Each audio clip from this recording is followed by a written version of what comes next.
So we continue today, ladies and gentlemen, with other theory that is affecting or relevant to inspiration economy, which is youth economy theory. In this theory, you will learn two things, and you must remember two things. First thing is that there was nothing called youth economy theory. We brought this ourselves. Second thing,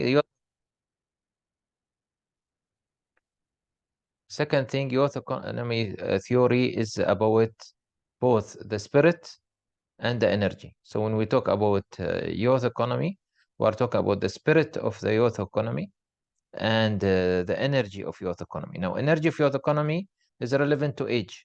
So if you are among youth from 13 or below, even 11 till 35, 37, even 39, we can say that you have youth economy energy.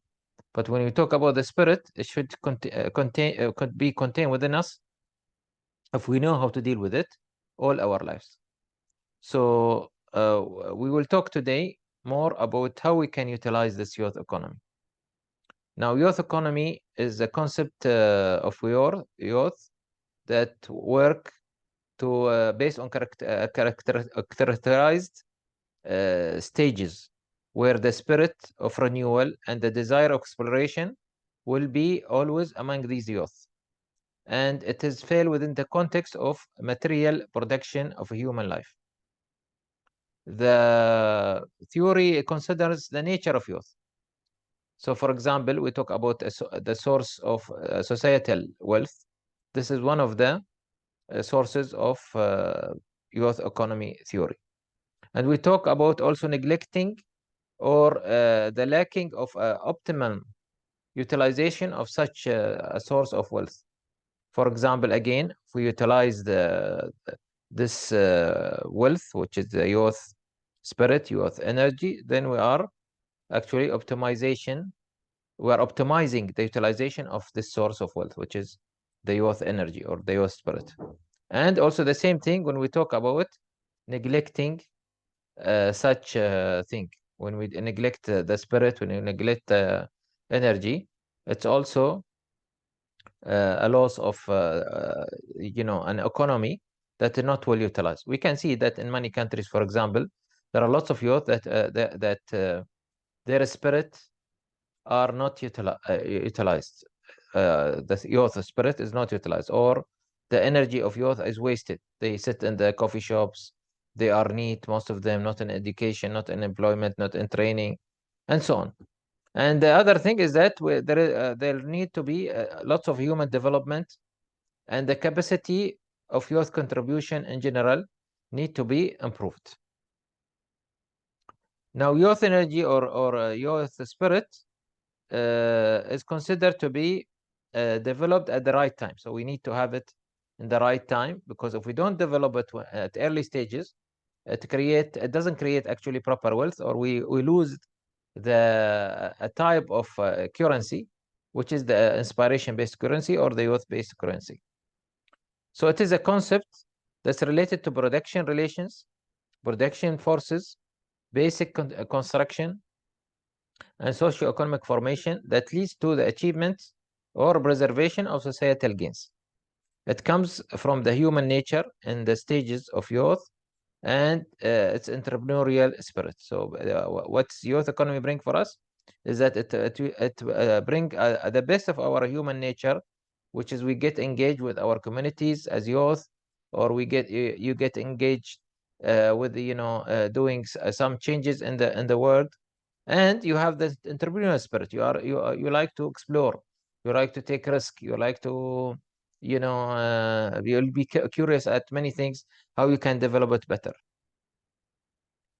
One of the things about youth economy is that it differentiates clearly what is inspiration-based economy and capital-based economy.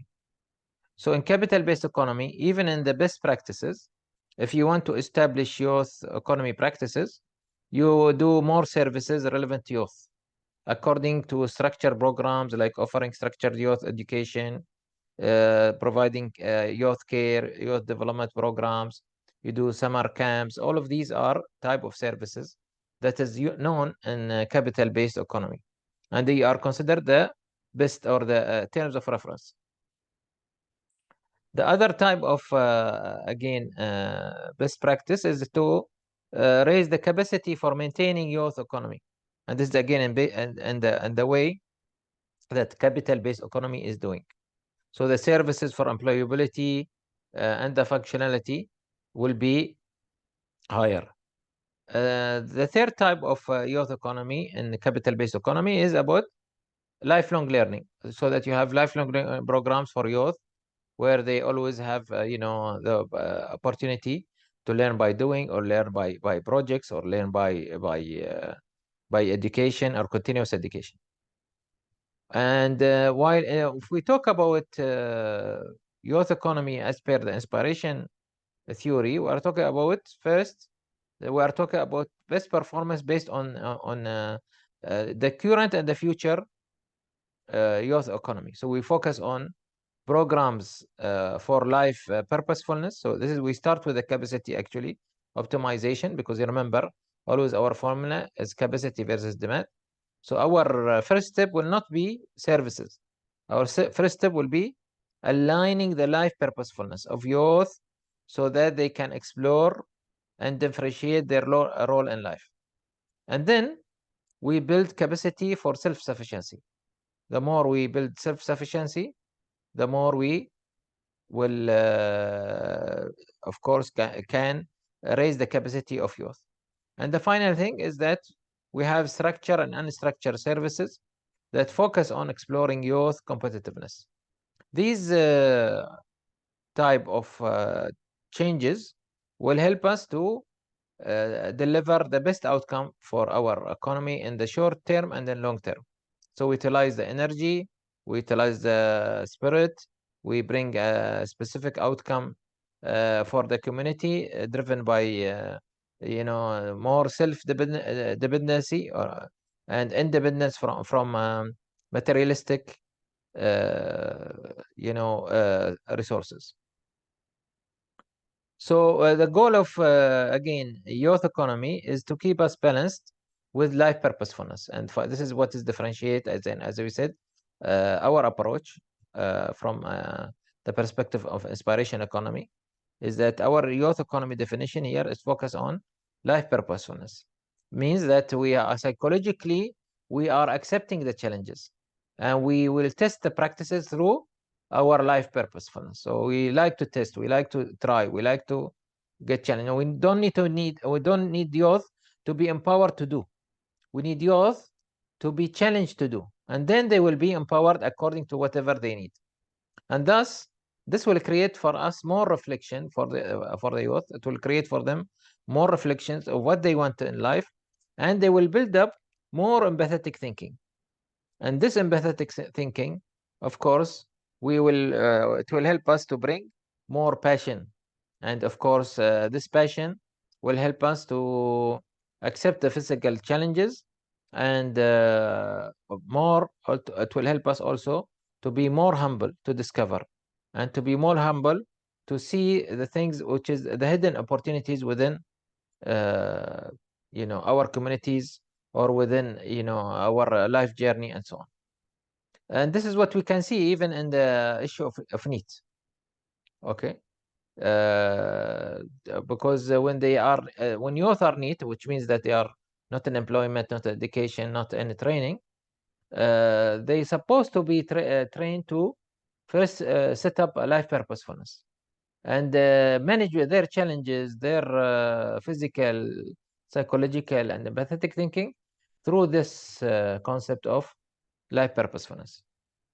This will create from them, as we said, more passion and more reflection, and will create a change overall. I think we'll stop here, and we'll continue with you in the next session. Thank you.